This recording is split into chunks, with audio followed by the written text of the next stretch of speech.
కళ్ళు కైపెక్కించే పోకళ్ళు కాటేస్తే కాదంటానా ఇప్పుడైనా వయసేమైనా సొగసేమైనా మరపించే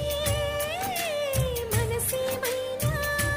నవ్వు నవరాత్రి నీ కోసం తీసుకువస్తున్నా